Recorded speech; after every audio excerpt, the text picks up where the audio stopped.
Hi,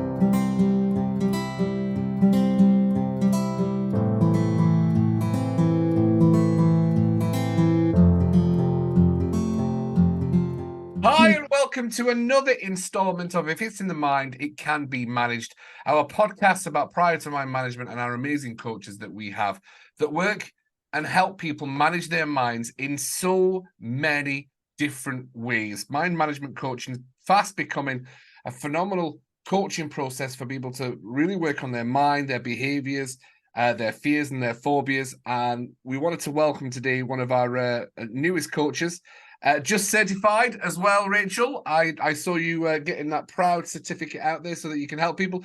Rachel, introduce yourself and welcome to the podcast. Who are you away from? Hi, I'm Rachel. As you may well hear, I'm originally from Liverpool, but I've been living down south a long time, but everybody still notices that I've got that northern twang. I've been in this kind of world for like a number of years now, doing hypnosis and stuff. And more recently, I've joined Priority Mind Management and doing the mind management coaching.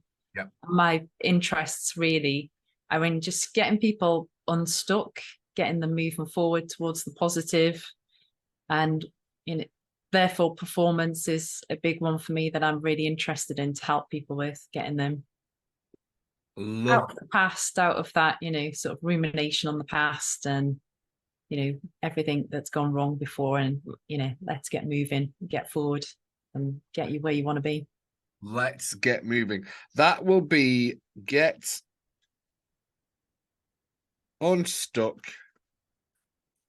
with Rachel Goth. That is going to be that. You've already titled the podcast Get Unstuck with Rachel Goth. We love that. So when we're talking about unstuck, what do you mean by people who are stuck? Because we're always, with the clients that you've worked with, I saw a phenomenal testimonial from a lady in the bodybuilding world. I think it was. Is that correct? Yeah. Where she was stuck was not with like competition. She'd just come out of competition and she'd done really well. Her first ever competition, and she'd come in the top 3. I think she might come second. So she's doing really well. But now it's that in between period where you've got to, because she was decided she wants to carry on in the bodybuilding world, and she wants to be sort of match fit for her next competition. But this is that kind of down time. Yeah. When you're not doing the sort of peak performance stuff, but you can't, just suddenly, start eating burgers. So it was around the food, around the diet, around managing that transition out of the sort of, the peak performance diet, but still, it's got to be a good diet and one that's going to work for the bodybuilding. So she had someone, giving her the diet and everything.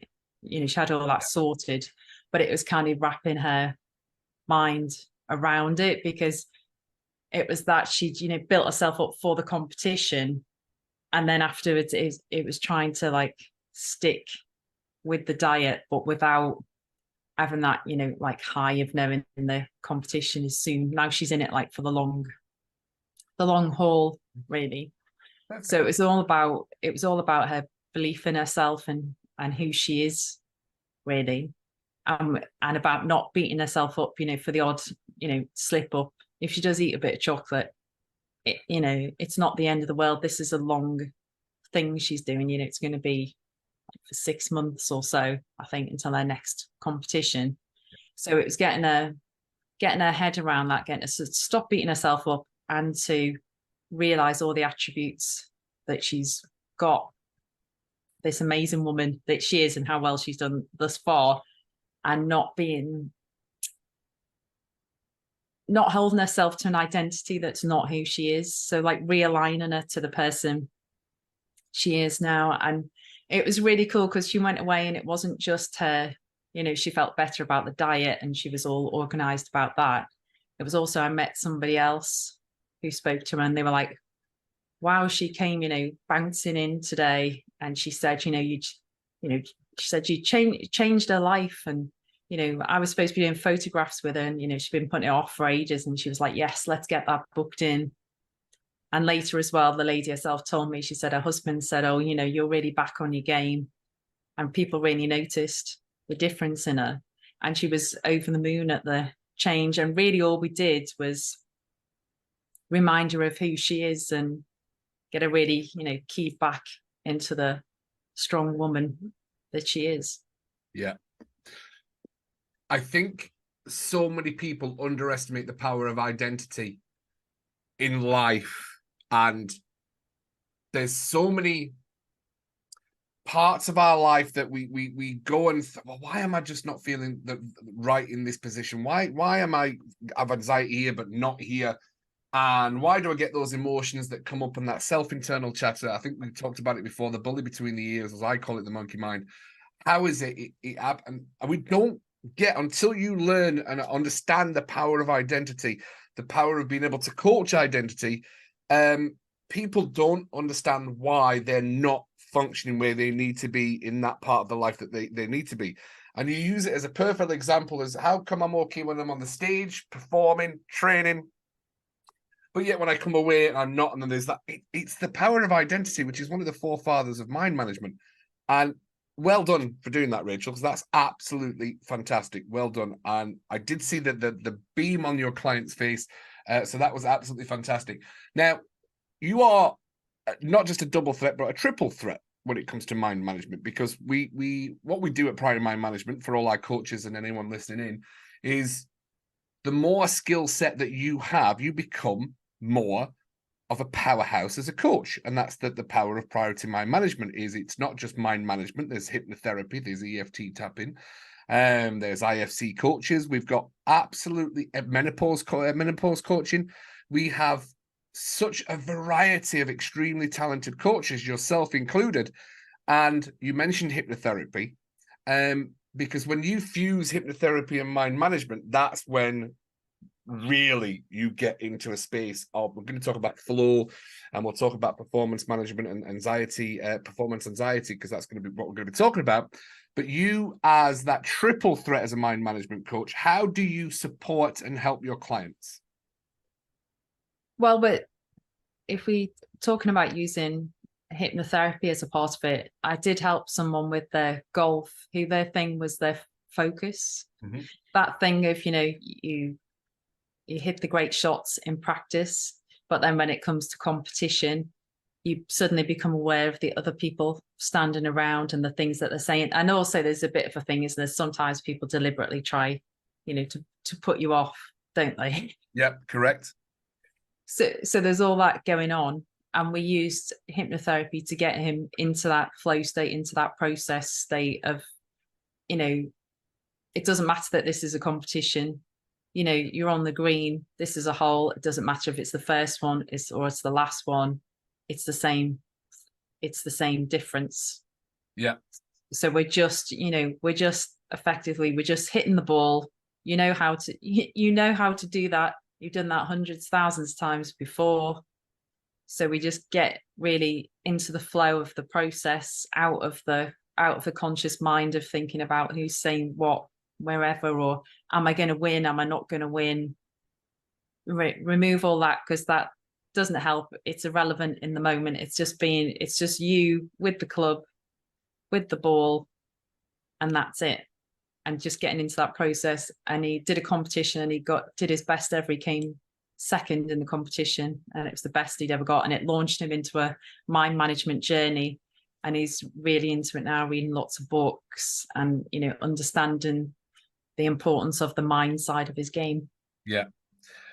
You're basically describing removing the attachment of outcome. Yeah, you have to be in the process. Yep. Everything.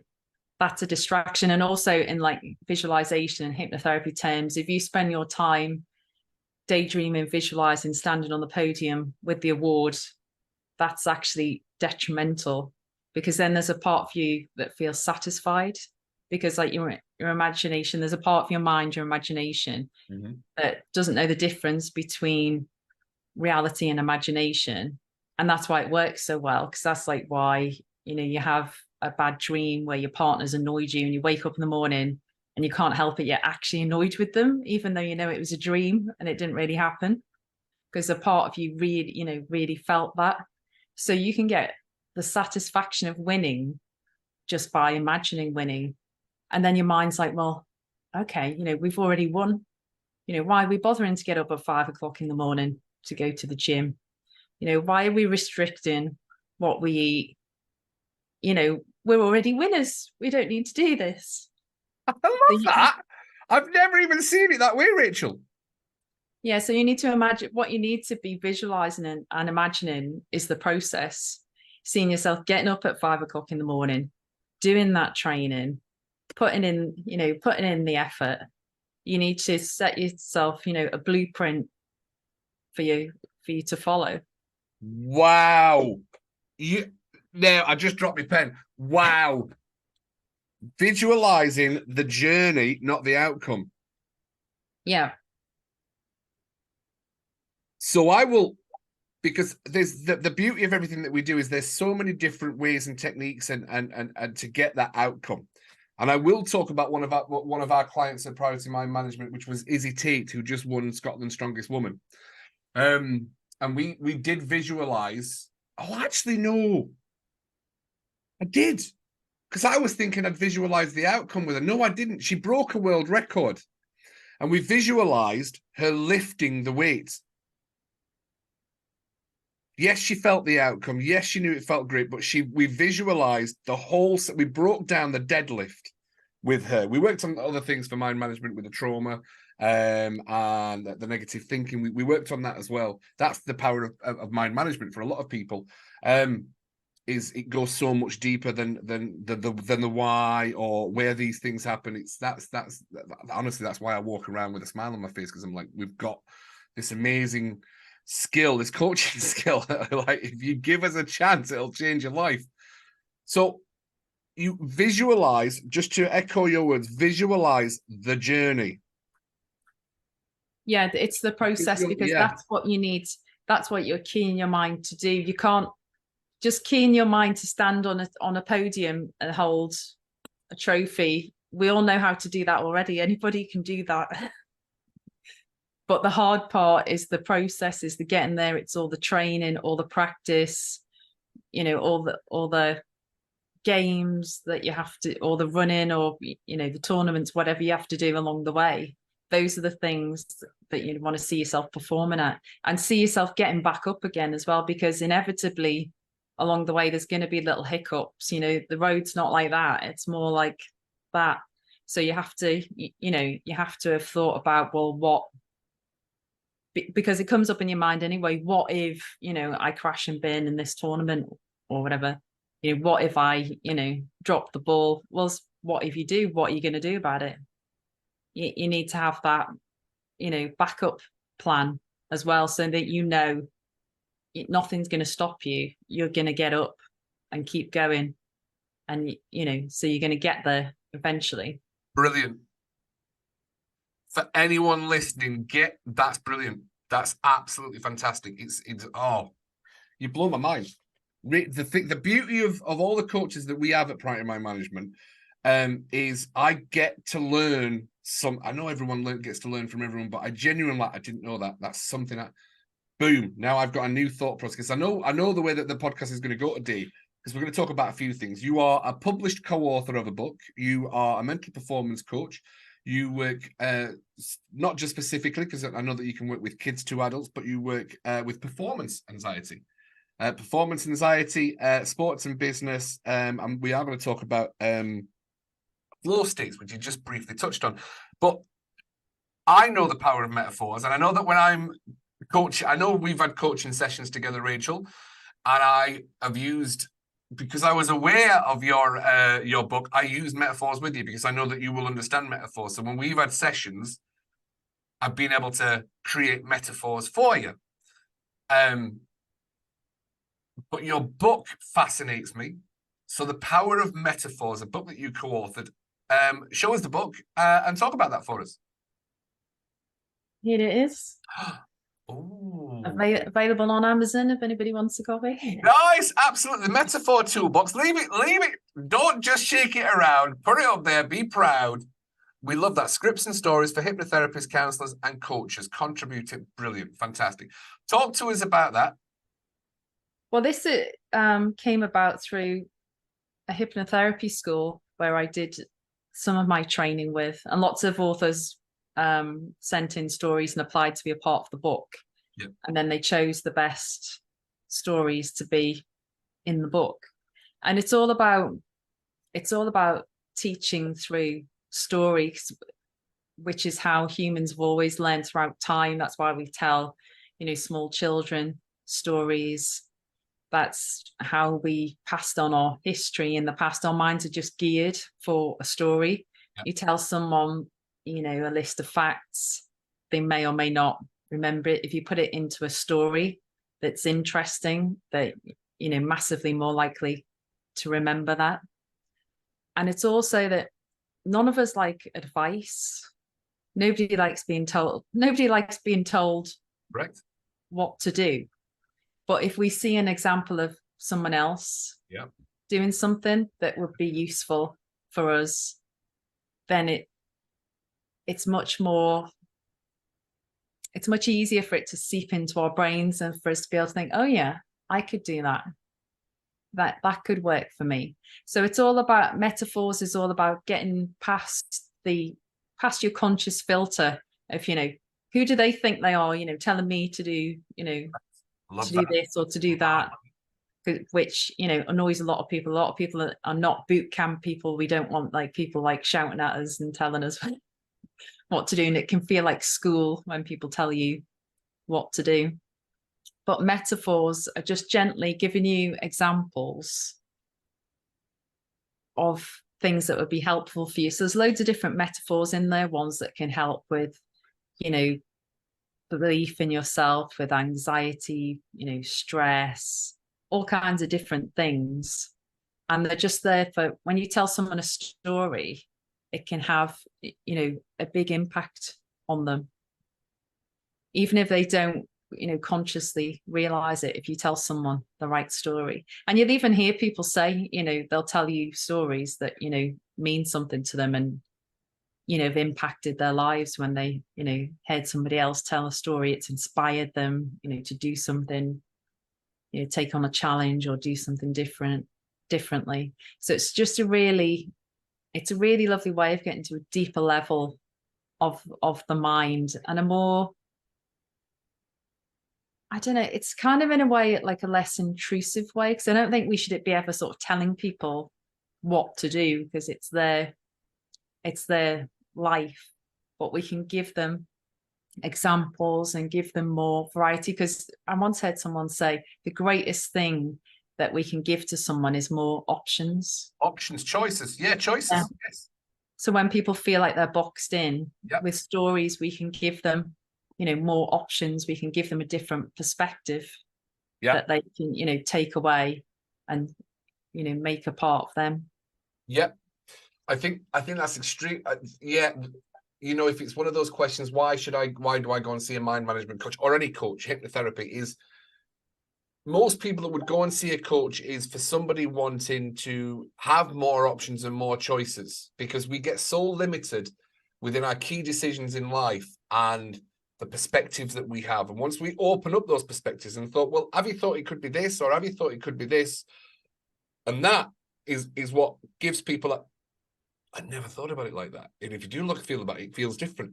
So how does it look like when you feel, well, how does it feel like when you look at it from this angle? Oh my God, completely better. That's not what it was. That wasn't, and key decisions, as we talk about as one of those great techniques that we have at Priority Mind Management, is a phenomenal tool. It is giving people options. We as human beings become so limited within our thinking and think, no, that's what it's got to be. Then the second we've said that, our monkey mind jumps on it. No, this is it. This is it. This is the only thing it is, because that's what's making me feel these feelings. And then we move you. It's kind of like holding on to the pain sometimes, isn't it, Rachel? It's holding on to the pain, and we don't want to feel something else. But when you go to a coach, you get given a different option, and we relinquish that fear, we relinquish that pain, and it's a powerful thing. So that's an extremely fantastic way, giving options through stories. So you golf is your baby. Let's talk performance anxiety. You've already mentioned golf with business professionals, and performance anxiety pops up an awful lot, actually, an awful lot. So talk to me about that, Rachel. Sorry, was that about business or the performance anxiety for sports or business? Yeah, well, that one of the first clients I ever had was, I think it might have been my very first client, and it was an older gentleman. He'd retired and he wanted to start playing golf again. And he used to play golf and he'd lost his confidence to play golf. And what it turned out was that it wasn't just golf, he just really lost his confidence. Yeah. Because he'd forgotten who he was. Identity. So as I talked to him, he started talking about these amazing things that he'd done, how he climbed mountains and he'd gone on, amazing trips on horseback and all these things he'd done in his life. And he was basically frightened about going to the golf club. So when he told me all these stories about his life and we talked about that and we did a bit of re-evoking that in, hypnotherapy, we brought him back to his identity. So he walked out, with a bit of a spring in his step and off, back to play golf again. And Brilliant. that was really an identity issue that he'd just forgotten about all these, because, maybe it'd been a while since he'd done those things, but he'd still done those things. Yeah. And that's what I find that happens with people as well, with their identity. Not a sportsman, but I've just helped a lady get back on track she used to be a teacher. Yeah. And she had some medical issues. So she's not been a teacher for a long time, and low self-esteem and, didn't think she was capable of anything. But she's actually she's still teaching now. She's got a granddaughter, teaches her granddaughter all the time. She is a teacher, through and through. And she just forgotten who she is. So again, it's just reminding her who she is and all these qualities that she has that she'd forgotten about, and showing her how she is using them right now. Yeah. And she's off on the path again. She's going to start to, get back in schools as a teaching assistant, and she's on the path now looking for opportunities to get back into schools. Yeah. And so again, it was the identity. Yeah. So I think identity comes up a lot for people, because if you don't align, your identity doesn't align with the thing that you want. Yeah. Then there's a huge issue there. But often it's just because it's not that you are the wrong person for that thing. It's just you're thinking about yourself in the wrong way. Yes. And that's where a coach can come along and give you that perspective to go, actually, I am the right person for that. And I can do that. And probably at least some, if not all of it, I'm already doing, but I just hadn't realized. I had a depressed person once who, part of her issue was she was like, oh, I'm not doing anything. I'm not doing any exercise, because she'd stopped going to the gym. And I uncovered that she goes cycling. And I'm like, well, cycling's exercise. And she was almost like, oh, is it? I was like, yes. And it's just, it seems kind of obvious to other people from the outside. I know. But for the person themselves, it's really, you've kind of dug yourself into a hole, and your perspective gets smaller and smaller when you're having an issue, and you're kind of looking through a hole about this big. Yeah. And you need someone to remind you about everything else. Yeah. And people just get stuck in that. And there's actually kind of a physical version of that, of when we went into lockdown and a lot of people were just living on their computer, anxiety levels went up. And one of the reasons is because you're just looking straight ahead at the computer, which that just looking straight ahead like that is the fight or flight way of looking at things. Yeah. And when you use your peripheral vision, when you look wider and further away, yeah, then that is the rest and digest. But because we weren't out and about, we weren't, looking into the distance, we weren't noticing what was to the side of us, and we were living on our computers, just looking straight ahead and getting stressed out. Do you know, there was a lot of things. I helped a lot of people through COVID when I first started being a mind management coach. And that, because of the training I'd had with NLP and CBT and REBT, I remember that when the news was saying you can't do this and you can't do this and you can't do this, and I'm like, okay, what can I do? I know I have to ask the question, well, what can I do? Because if you just listen to that and you don't ask the question, you'd be like, oh no, I can't do anything. I can't do anything. So absolutely, depression, anxiety, stress through the roof. Just no danger whatsoever when you've been told and you've been broadcast, you can't do this, you can't do this, you can't do this. Now, because of my training for years and because of what I went through, I didn't know this. Now you do know this. It's like, well, what can I do? And a lot of people, we underestimate the power of asking simple questions that will create this massive outcome for us. So we underestimate the power of the questions. And I remember in COVID, I was like, well, what can I do? Well, I can still go for a bike ride. They've not said you can't go for a bike ride. You're on your own. You can actually cycle for miles as long as it's a round circular back to your house. And I could start cold water therapy. I could still go dipping in cold water. Couldn't leave Fife, as that was the rules. But I remember I cycled all the way around the boundary of Fife. I actually lost weight, believe it or not, in COVID. It was one of those strange things where I'm like, oh, actually, yeah, no, I understand now. I started cold water therapy. I knew the benefits of that. I found out the benefits of that. But if you're not aware of the questions that you need to ask yourself, which is what we do as mind management coaches, I suppose, is ask the right questions at the right time. And it's like you're putting a key into the hole, you're just unlocking it, and then boom, it's just changed perspective. And I think that's the power of it. You're absolutely right with the questions. And we get and you were talking about depression and identity. Well, I'm not a teacher. I'm not a teacher. I'm not a teacher. I'm like, why are you not a teacher? You've still got that. It's the mind that filters out the questions that we ask, and we only answer silly questions sometimes. And that's the thing that people really get stuck with. Now, we were talking about just before the podcast started, because we're both massive believers in this. And I think it would be a fantastic subject to talk about, which is about getting into a flow state. I love flow states. I know when I'm in them, I know how to get into them.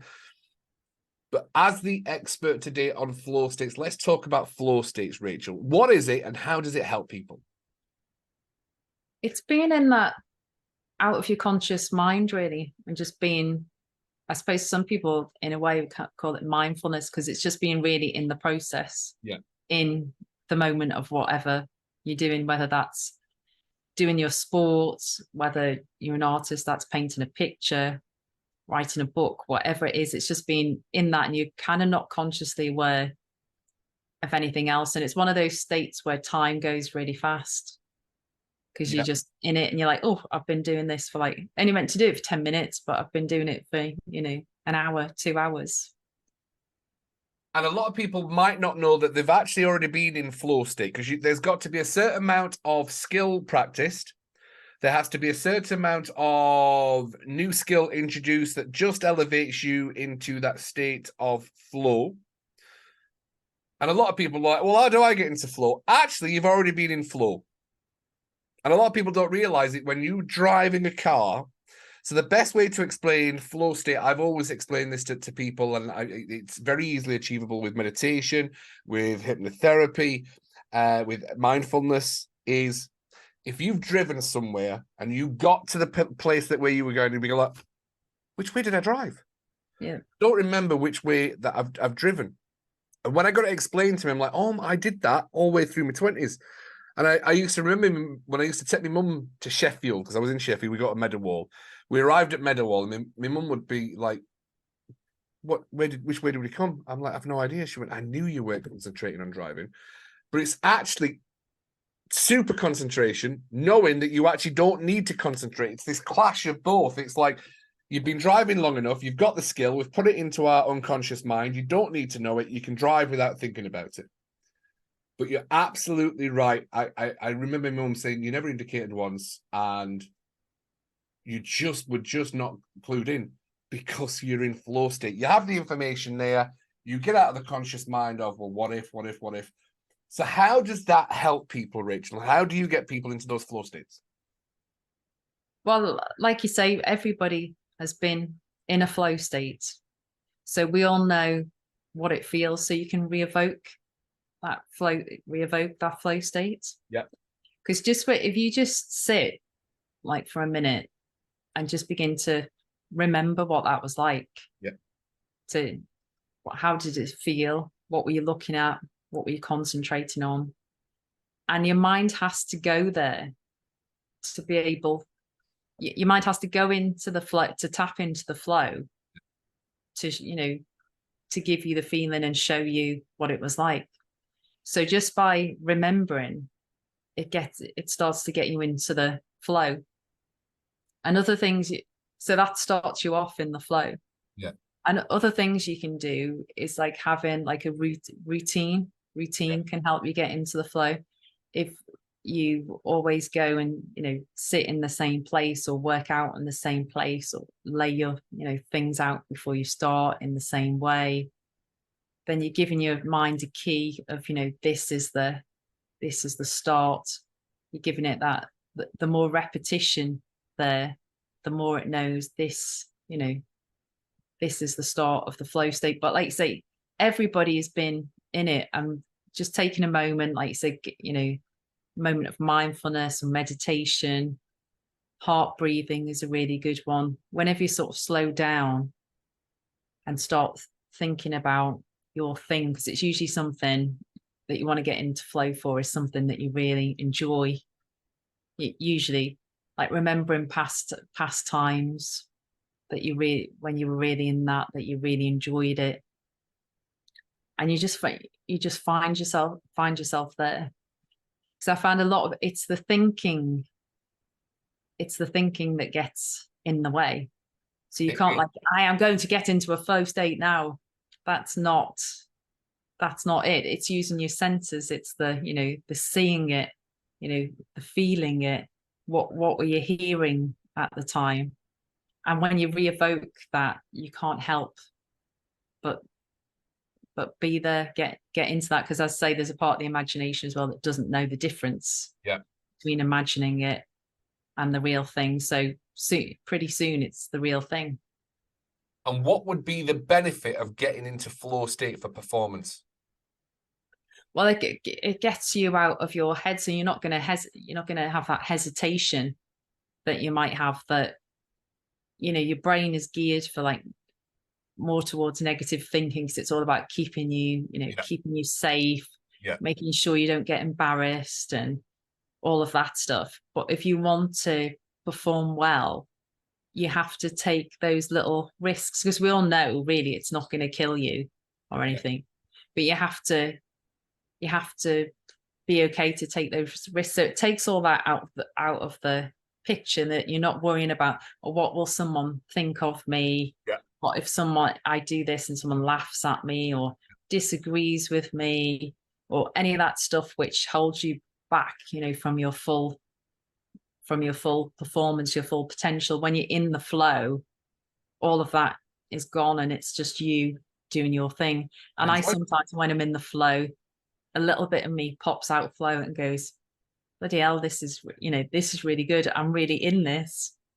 And it's just the best feeling. You get your best work. And sometimes when you've done your thing, at the end of it, you're like, wait a minute, was that me? Did I do that? Because you were like, you weren't thinking about anything. You were just in it and doing it. It's that perfect peak of skill and enjoyment without the inner critic. Yeah, exactly. It's that peak performance of, I've got it, I know what I'm doing. And that's what actually Izzy was talking about. And I can't wait to get Izzy on a podcast, because Izzy, when she won World's Strongest Woman, Scotland's Strongest Woman, I spoke to her in the morning. I always ask positive, empowering questions of all the athletes that I'm working with and things like that. I'm like, oh, how is it going to feel when you win today? And it just gets him into that space. Oh, it's going to feel really good. I've just been so buzzing. I've got no anxiety today. I've got no anxiousness. I'm here to win. I've got my family there. I've got my friends here. And actually, I watched her the whole day, and she was dancing, she was enjoyment. There was like, I'm here to win. There was no arrogance. It was just this beautiful state of bliss. And Izzy, I hope Izzy watches this one, because I'll be able to talk to her about it and stuff like that when we do the podcast. But she was in that pure state of, I've got it, I've trained, I've got the skill, and I'm here to enjoy myself and my family. She removed the attachment of win-loss. It was fantastic. It was fantastic. So I did that with a runner, actually, a young runner. I think she was like 15, and she was running, but part of her mind was always on the other runners. You know, how are they doing? What are they doing? And it was like, well, your career is not this one race. You're not racing against them. You know, you've got like umpteen like races in front of you. You're running your own race. What they're doing, like, it is irrelevant to you. Yeah. And then she could get back to herself and just be, get into her flow, and just be like, this is great, and there's people either side or whatever, but it's irrelevant because she's in her flow. And I think as well, it's easy to waste a lot of life in this pre-performance anxiety, which is not helpful. And you could be like Izzy, just enjoying it a lot more, having a better time. And it will also help your performance, because the worrying about it doesn't help. Yeah, perfect. I love it. And it takes practice to get in flow states. I remember I found out there was a few things that I wasn't aware of, and I always share these things when you go on a journey, because I was heavily depressed. I was heavily stressed, anxiety, all because of a performance failure, actually, for an audition. I always talk about it. I'd made it into this big thing. It wasn't. And I talked myself out of the audition. That's literally what happened. I got to a state of, this is it. Nothing else is going to matter. This is it. And I couldn't even get my words out. Couldn't get my words out in front of 3 people. And then I had to go back to the ship and talk to thousands of people. And I did it, because there was no win-loss. It is about removing win-loss and just enjoy it for the moment for what it is. And once I found out about flow and the different states of brainwaves that we have, from alpha, beta, gamma, I just find it fascinating how you actually can recreate those instances. And I always remember a story about Babe Ruth. Never been a baseball fan. But there was always a story about one of the earlier understandings of being in a flow state was something that Babe Ruth said in one of his best games. Because Babe Ruth, I always remember, was a bit of a chunkier guy. He liked his drink, he liked the ladies, and he liked his junk food.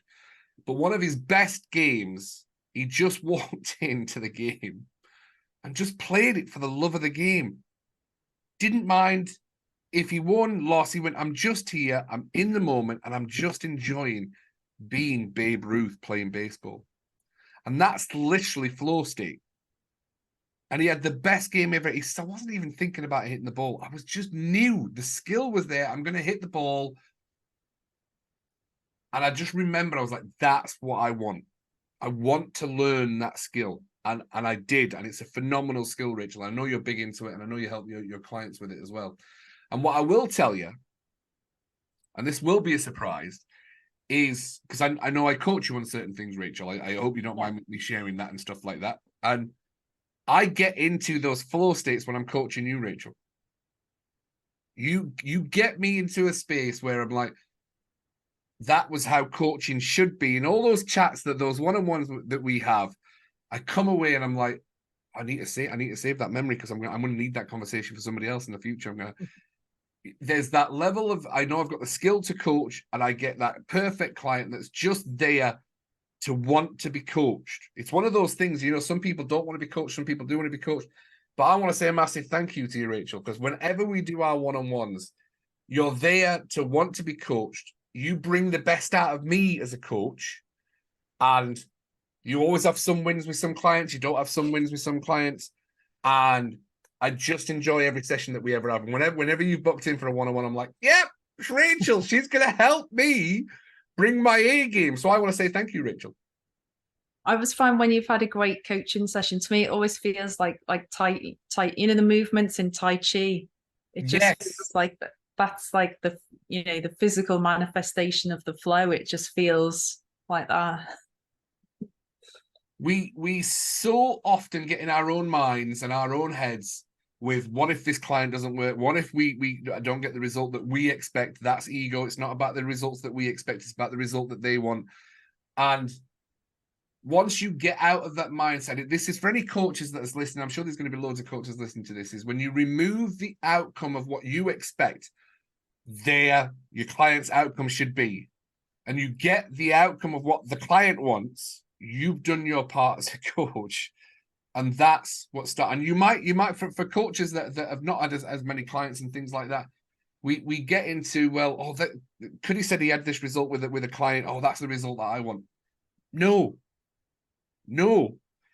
the result is what the client wants, and it's a powerful thing. And Rachel, I know you're doing it so well with your clients, and we're extremely happy to have you at Priority Mind Management. We genuinely are. I just think it's fantastic that you've got that toolkit, from metaphors to hypnotherapy to EFT to mind management, and it makes for such a strong, powerful coach, Rachel. And we thank you. We genuinely do. Is there anything else you want to impart on anybody from this cheeky little podcast that we've put together, Rachel? I just say people often think things have to be, hard or difficult, to get over or get past, but it can actually be really quick, and people can be really surprised how quick it is. And it's not like it's a hard slog to get, to get through these things, to start believing in yourself and shift your mindset. It's actually people are always surprised that it's quite enjoyable. Yes. Because they come along, sort of steel themselves to come along, like, I'm gonna have to get through this. And then actually after a few minutes, like, actually this is quite nice. The couple of businesses that we're working with, a lot of the staff have gone to the employers and said, why have we not had this before? This is not therapy. I don't feel like I'm getting told what to do. I don't feel like I'm getting diagnosed. I go with a problem and they come with a solution. Why have we not had this system in place before? So that's the power of the EAP and coaching that we offer to the businesses that we work with, from the levels of, I know I've worked with the CEOs of a couple of companies that we've worked with, to the staff and the employees, the managers, because we've got the skill set of all these experienced coaches. It's a phenomenal thing that we offer businesses. And Rachel, you're a part of that. And I know you worked with one of your clients. There was a trauma. We'll not talk too much about it, obviously, but I think it was, I believe, Rachel, you had one session, they walked away with a smile on their face. Yeah, definitely. Well, he came back for a second session to find out what we'd done in the first session, because it kind of blew his mind a bit.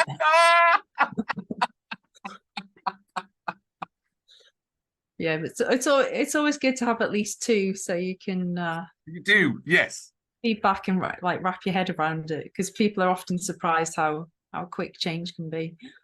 Surprised how quick change can be. And Rachel, if there's anything you want to walk away with, is you absolutely can make those changes that quick. And you're a part of that, Rachel. And that's amazing. Thank you.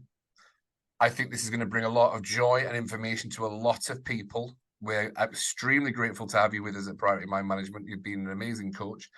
Thank you. Thanks for having me. It's been a great journey so far. We love it. We absolutely love it. Rachel, fantastic. Well done. Thank you to everyone. More podcasts to come with some of our coaches, talking about different experiences. If it's in the mind, it can be managed. And I ask everybody now is, what would happen? What would happen if you made you priority, then your mind a priority? The changes are quick, they're bountiful, and it's what we're about at Priority Mind Management. Have yourself a fantastic day. And as always, big love from Cuddy and Rachel, and have a great day. We'll see you on the next podcast. Bye, everyone. Bye-bye.